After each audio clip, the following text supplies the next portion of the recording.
Hello, ladies and gentlemen, and welcome to another episode of the COASTER-net Dispatch. I'm, of course, Andrew Barczyk, joined once again by Mr. Jeff Goodman. Jeff, how's it going? It's going pretty good.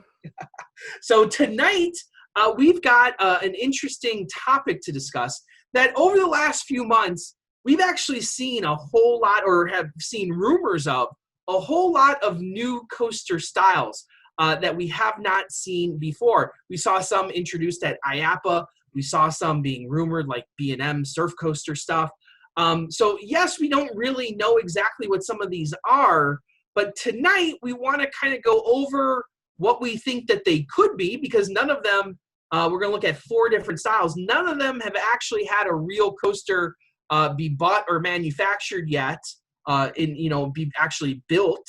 And we're going to see 2 things. One, if we think that they are going to want it, specifically the parks, will this be a desirable coaster style for parks in general? Is this something that they, as in each theme park, is going to want to put in pretty quickly due to cost or, whatever? Or maybe both of these. Is it going to be something that I really want? Is it going to be a coaster that I think is going to have a pretty awesome experience? And be something that will be something that you have to go ride right away, something like a Steel Vengeance or something that, oh, I see that, I need to go ride that. So Jeff, do you kind of understand what we're doing here? I think I understand the game. I want it. Yeah, I want it. Yeah, I want it, right? I want it. We all want everything. It's like those Cedar Point people that have been wanting a flying coaster for ages. I don't know what it is, but I want it. I want it. I don't know what it is. And that's kind of the thing at this point. Is a lot of these coasters, we don't even know what they are yet. Like a surf coaster. What the hell is a surf coaster? But I want it, right? So we are actually going to start with the Axis coaster, which is a brand new coaster style. We kind of saw it showed off at IAAPA, and the concept is that you have these swinging seats, basically.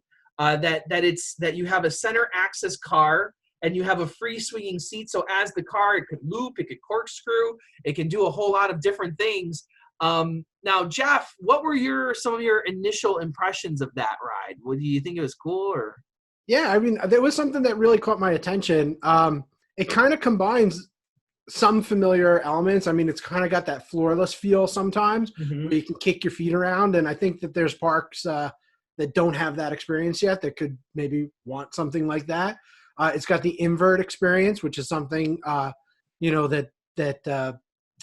B&M has done and people have tried to replicate, but I don't think anybody's really done a good job with that yet. But maybe this could be it. And we've also got the 4D Freefly, which is maybe not something that everybody loves, but it's been very marketable and it's been pretty successful for S&S. I would say it's probably their most successful product from a business standpoint. And even now, we know Adventureland's getting a Freefly. Just recently, we've seen rumors of an S&S Freefly showing up at King's Dominion. Yep. So we know that style of coaster is one that the compact size, people are installing this all over the place. The Axis coaster, the one thing that I didn't understand is when we saw the prototype, because they did actually make a model of this and they prototyped it, and the stuff that it did was pretty cool. But my whole thought was, can it be scaled up? Can it be made larger? How difficult is it going to be to design the track to get the ride to do what you want? And will there be inherent limitations in what that ride can do because of that style of train, really? Well, what they did show off was a rendering of what they imagined, like a plug-and-play version of it. It was like 2,000 feet. I don't remember how tall it was, but, for something that height, something that long, I would expect about 100 feet, maybe a little over, maybe a little under. And it had a good handful of elements and built-in inversions. And it's basically the same mechanism that makes the 4D Freefly work, but turned on its axis. Yeah. I thought that it looked like it had the potential to offer like some really different experiences. You get that feel of, well, not every ride's exactly the same. Some of them might feel a little whippier or a little, more forceful around certain elements than others. But it also had maneuvers that I don't think any other chassis could handle, which is what makes me so interested in it. I know on that prototype, when it comes around that first loop and then it drops, the track rotates and the car rotates around the track, and it looks like it's like a straight drop. It reminded me almost like a trebuchet with the swinging weight, Yeah. where it drops in a straight line instead of around a curve. And that's pretty unique to have that straight drop sensation as you're moving forward. That could be really interesting. Yeah, this I is. want it. I kind of want this too, and I know S&S is kind of falling quickly into this small mini coaster. The Freeflies, Max Force to some extent. These smaller coasters. I guess Steel Curtain is a little bit outside of that. That's a pretty big coaster. I think that's their outlier. Yeah, that's like the outlier, but and I don't know how far this can be scaled up, but even in the small size, I think, like you said, this could provide some different experiences and different sensations that you're not really going to find on any of these other coasters. It did say in the pamphlet that they're ready to custom design any layout you want. I feel like their answer to those kind of questions is whatever your budget allows for, we can do it. So I mean, that might be more of a sales pitch and less of a reality. I don't know if there could be, some problems if it scales up, but it's interesting. They also said that they could do it with a launch instead of the lift, because people were asking about that after the prototype came out. And honestly, a park, I want to know what the cost on this is. That the cost might be a little prohibitive for parks to. I think somebody's going to have to take the plunge and buy this thing and see how it goes, because for so long people were talking about like those flat rides like the Cyborg and Harley Quinn. It was all over Facebook. It's spinning, and it seems like it was like Six Flags took the plunge on that. And everyone who's ridden it has kind of said, well, it's kind of boring. So, I kind of wonder. They're already in that cycle, though. They already got a couple. And like the thing is I think someone's going to have to take the plunge on this and figure out what it's all about. I don't think this is going to be one that the parks are going to be jumping at real quick, though. I think the cost of this might be a little prohibitive for a lot of places. That could be. The one thing that they do have in their favor, I believe, is that proprietary technology, the part that actually makes it swing, was already invented. So the development cost on that is already done. Yeah. So that might be one thing that they have going in their favor with the cost. So the next one we're going to look at is the Surf Coaster. Now, this one might be the coaster that we know the least about. People have speculated as to what it is. We saw those rumors back in the day, back a few months ago with the box track and the 2 sets of track. And that's all been debunked pretty easily. But then we got more information when the Lean was placed on SeaWorld's surf coaster, and they talked about it being a custom launch coaster, which I don't know, kind of took me by surprise a little bit, that maybe this is going to be the B&M launch coaster model. And I don't know what this is going to be yet. Is it going to be a full circuit? Is it going to be like a half pipe? Is it going to be, a different seating arrangement? Some people have speculated that you would be standing on like the side of the track. I really hope not. I hope not either, but I've heard people say it's going to be like a standing coaster mixed with a wing coaster, mixed with like a different position that you're standing on your side so that you feel like you're surfing. I don't know, but everything I've heard besides it being a launch coaster does not make me excited very much, right? Well, I'll tell you the one thing that stuck out to me as soon as I saw that Lean was that how has B&M been out of that part of the market for so long? They don't they got Thunderbird. Yeah. That's it. But they don't really have they don't have a launch coaster model. Every other manufacturer really, jumped into that and they stayed out of it, which also, made me think they don't have a ride where you go backwards on it, or at least it was designed to go backwards on it. I know that parks have turned carriages around, but it could offer that element too. It could be a multi-launch where it has a forward and backwards. The only thing I would say that makes a lot of sense because we know the first one is going at SeaWorld, and we also know they put into more of a little family-ish launch coaster. I mean, Icebreaker looks fun, but it doesn't look like a high thrill ride. It would make sense that this is a high thrill ride, right? I mean, you wouldn't put two of the same thing. So, they got the junior and then the adult kind of maybe for the next year.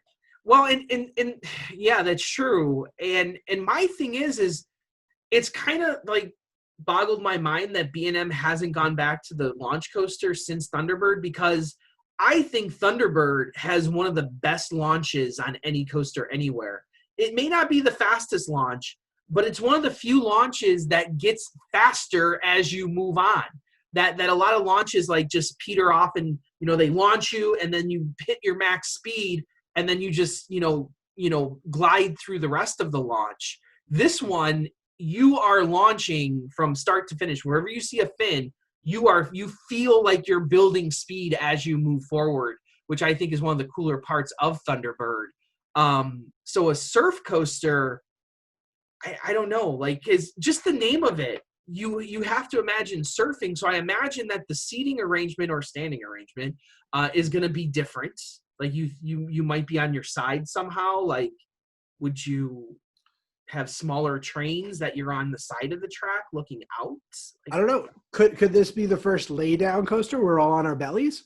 Oh, man. Paddling out. I mean, it's Project Penguin slide.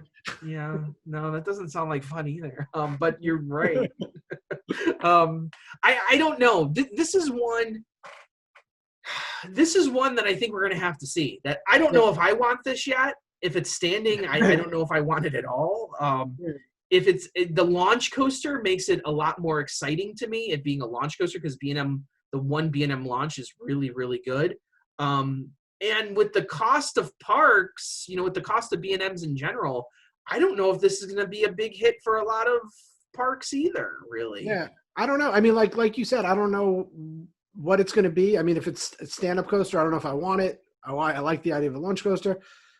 But with the cost, I don't even know what B&Ms cost anymore, because sometimes they cost $25 million. Sometimes they cost $15 million. Like, big rides like Hypers and dive coasters, they can be vastly different prices. Yeah, and that's the thing is, like, when B&M did X-Flight at Great America, and it was, around $15 million to do that ride, I thought for sure Six Flags would be putting more of those in, but they never did. Mm-hmm.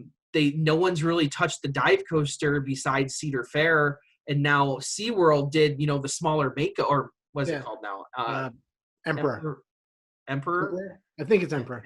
I think it's Emperor out at San Diego. Yeah. And that one was smaller. I don't know if the price tag, I think the price tag was smaller. I'm not positive on that. Yeah.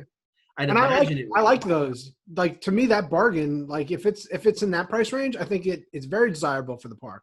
Well, and I'll tell you what, 30, I don't know. Well, and that's the thing is, how many people have sat here and, debated between Gatekeeper, Wild Eagle, and X-Flight. And X-Flight's $10 million cheaper than Gatekeeper was, and some people say X-Flight's better. And I'll tell you what, if the vest didn't lock on X-Flight, I think it might be better than Gatekeeper is. So it's kind of like you spend less money and you get more bang for your buck. But not a whole lot of people are putting in those smaller B&Ms. They're, Cedar Fair is still putting in the giant B&Ms. I don't know, maybe a surf coaster. There's rumors of the Vortex plot being leveled and surveyed already. And people have said a new coaster there, maybe a B&M surf coaster, whatever the hell that is, right? Start the rumor now. Kings Island, 2022. They're definitely getting it. Yeah, 2022, 2023, you're getting a surf coaster. So there you go. And they will Surf of Beast. Surf of Beast. So let's go to the next one. The next one is something also that we've seen at IAAPA, is the new Infinity Flyer track from GCI. Now, this was GCI's response to RMC's Iron Horse track, that this would fit. It was like that triangular trapezoidal piece that would fit over existing track, or could be put into a steel coaster ground up track, right? So kind of like basically the same exact model, that RMC is using all over with the Iron Horse track and the Topper track. That this is basically GCI's answer to that. And what were some of your thoughts on that when you saw it? It puts them in the inversion market right away. They did have that really cool model in 2018 of the dueling coasters where they like kind of corkscrew through each other. Mm-hmm. I believe when they showed off the track in 2019 that it's not a finished product. I think that this might be the one that is the furthest away from all of the ones that we're going to be talking about. But I mean, I'm excited for any kind of innovation. I think that it would be really healthy if RMC had competition for this hybrid. You know, I think that the fact that it's hybrid is important. It's the flat track that makes it, you know, competitive, because that it does give a different feel. So if you can have no over the shoulders, the flat track, and have that kind of mix between you know, steel maneuvers and like a traditional woody feel, you know, it gives you something that's different. Somebody else is doing it, it'll feel different, right? And like the thing about it is I think from the park perspective, you know, the maintenance on wood coasters is so high. I think some parks might jump on this, you know, maybe. Like you said, I think there's still a lot of kinks to work out here in some actual proof of concept that needs to be shown. But parks in general have seemed to want to get rid of their wood coaster maintenance package and upgrade to the RMC package. My question then is, if this is just going to function as the topper track and not so much as the Iron Horse, how many rides are left out there that can still be topper track? Like we know that there's not a whole lot, and a lot of them are still in Six Flags. Like you look at like American Eagle, you look at Monster at La Ronde, you have the Other Roar at Six Flags America. Cedar Fair has not really jumped, you know, head all in on this. Let's topper track everything. Obviously, they did Mean Streak, they did Twisted Timbers, you know, but Cedar Fair really hasn't really jumped all in after that. And Six Flags kind of stopped doing the topper track stuff. Like they did Twisted Cyclone. Yeah, if you look at like what they did with Ghost Rider, where they didn't reimagine the layout, and then you look at like what Lake Capounce did with Wildcat, and it ruined it. I know Danny's like said, I wrote it right after they opened it. I had the exact same experience. I think he's dead on there, and I think it's the sagging in between the bends. If this was a beam, that problem would go away. Yeah. So maybe parks that don't want to pay for the design, but just would pay for the materials and the upgraded train, could basically make their wooden roller coasters steel roller coasters and retain that old-timey look that people like. Well, and then you wouldn't change the layout at all either. This would just literally be a permanent retracking that you don't have to put in that maintenance anymore. And then, that component is totally gone, except for, you know, your normal, like that wear strip where the wheels actually roll and, you know, I guess the structure, but that's not the same as the track, you know? Yeah. And you wonder then if it changes, like, because we always say with RMCs, you kind of have to change the layout because the different wheel, the steel structure, you know, burns off, you know, speed a lot faster and whatever. So like the dynamics of the ride change. So could you just put this track on top and have it not have to change the layout? I think if you could figure out a way to do that economically, I think you're going to see a lot of smaller parks. Like you just look at all the money that Worlds of Fun has dropped into Timberwolf, you know, a moderate wood coaster to begin with, and they're just bringing it up from being really bad to being moderate again. So like, and they've dropped a ton of money into that, and that's what it costs. So would you putting this track on something like Prowler and never have to worry about retracking it ever again, but still keep the same general feel and layout? Would parks be into that? I know it'd piss off all the wood coaster people, but it would also depend on the cost, like we were saying before. Yeah. I mean, if that was a cheap, if it was an expensive solution that reduced cost and became cheap over time, you know, then you can rationalize it. But if it's expensive, like what RMC does, then maybe they're the better option because they'll give you something that's new and different. Unless GCI jumps into that game, we just have never seen them really do that, where they're reprofiling stuff Yeah. other than to kind of smooth out the rough edges. And to me, if GCI goes the all steel route and the wood structure steel coaster, that opens up a whole new market for GCI too. That Yes. they have never been a part of that whatsoever. So that kind of opens up that whole avenue for them. And GCIs have always been attractive because of their pricing structure. That you can get a phenomenal wood coaster like Prowler, like Mystic Timbers, for a fraction of the cost of what you would pay for like an Orion or Diamondback or whatever. So Right. for me, I don't know that, like you said, there's a whole lot of unknowns with that. Yeah. I don't think it's something that I would want. I could see the park maybe wanting that more to once again have another option to cut costs. If it's a maintenance product, then the parks want it. If they're going to compete with RMC and offer, competing version of the Iron Horse treatment, then I'm a little more interested just to see, if they could do something different that I would enjoy. So the last one we're going to look at is this 500-foot coaster. This, the first way that we saw this was through the infamous, at this point, the infamous polar coaster that was rumored to be going into Florida, rumored to be going into, I think, Atlantic City at one point. These things are going all over the place, and they have gone nowhere so far.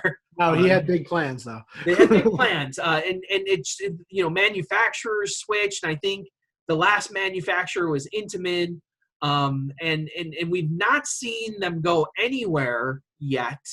So I guess let's talk about the polar coaster first. I know people are kind of sick of it. To me, the polar coaster being up that high and doing maneuvers up there was somewhat intriguing, but I don't know. I don't know if the parks would want it because it's going to be super expensive. There's only so many places. This, to me, exactly the way it was designed to be like one-off things at sideshow attractions in places, like in Florida, but not at a park, but at a standalone, hey, buy a ticket for this. To me, that seems like the proper place for those things, right? Yeah, I mean, and the price that they were talking about was actually pretty steep to try it, but it gives you an observation deck, it gives you a drop ride, you got room on the ground to throw like some flat rides, but if you were trying to stick this into a regional theme park, I don't think the value is there at all. But then we just saw recently too that the park down in Florida with the giant Star Flyer just announced that they're doing a giant drop ride now too. That they're going to do a record-breaking drop ride right next to the Star Flyer. So all that together, if you could find the proper place for it, I think that would be really cool. Yeah, you can blast two records in one there. But then on the flip side, the polar coaster set aside, the 500-foot roller coaster has been rumored for a number of times. And, Danny likes to make the point times and say, well, the 400-foot coaster is where the coaster war stopped. And that's what makes, things like King Cobb pretty influential. I don't know about all that. I don't think that 500 feet is prohibitive. It might be cost prohibitive. I think it might be cost prohibitive. But, before, when you look at like things like Magnum, it was always about space. And you look at Magnum's Hill and how not steep it is. And then we look at like things like Millennium Force. And we see even now with like Orion and Fury 325, how steep they're making that initial lift hill to really tighten the amount of space that you actually need for it. Going another 100 feet, you might only need the space that Magnum has, because you're just going to widen it out a little bit and it'd probably be about the same size. But are you talking about like a full circuit? I'm talking about traditional roller coaster that's 500 feet tall. Yeah, that's 200 more feet than a Fury or a Leviathan or something like that. Yeah, true. It's 175. You don't have the 500-foot drop. Yeah. Well, we don't want to get into discussions of height versus drop here this evening, Jeff. Come on. I'll say that if it's got a 500-foot drop, I want it. I want it, right? Now, I don't want another gimmick ride like Dragster's cool and everything, and it was fun to break 400 feet. But at the end of the day, I think a lot of people like Dragster, but if they had the option not to have Dragster and do something else, I think they might have done that. You know, it might choose for that option. But if you're doing like a even breaking King to Ka's record and doing like a 475 and doing a you know, but really if at 475, what's another 25 feet, right? I'm the Dick Kinzel. You know, my boys right here. This is who I take after. This is where my mindset comes from. This is like my holy Bible right here, the book of Kinzel.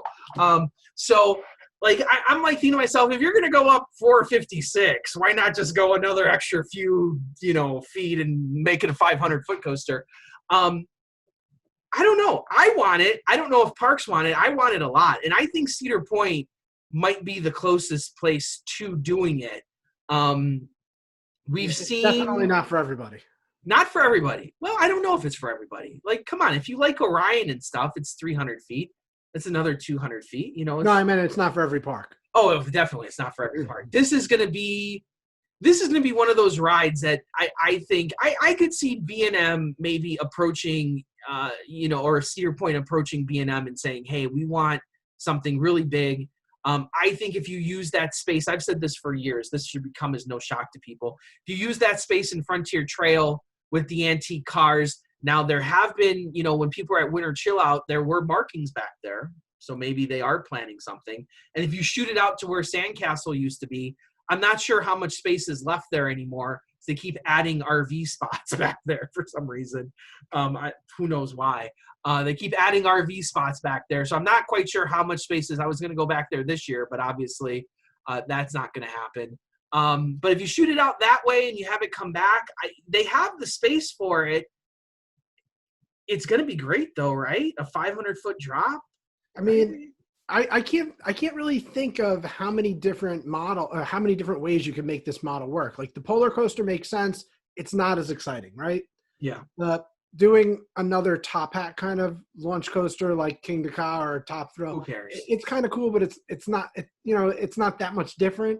Yeah. A spike kind of coaster like Superman at Magic Mountain is like another way you could get up there kind of economically. But yeah, I don't think any of those are really what we want. But no, but to market a 500-foot coaster, I think is what the parks want. Yeah, and the thing about it is like I think people would get behind and be like, hey, this is the tallest roller coaster. Like I think people have been you know eating up all these suspicious ride records, just like the Tournament of Terrible. We like to say that would be it would be a good ride record. This would be an actual record finally. That we could have, not tallest Giga, not, you know, tallest almost hyper coaster. I don't know what it is. But this would be an actual record that we could actually beat. It would be really exciting. And I feel like Cedar Point has the space for it. And I think it could be legit.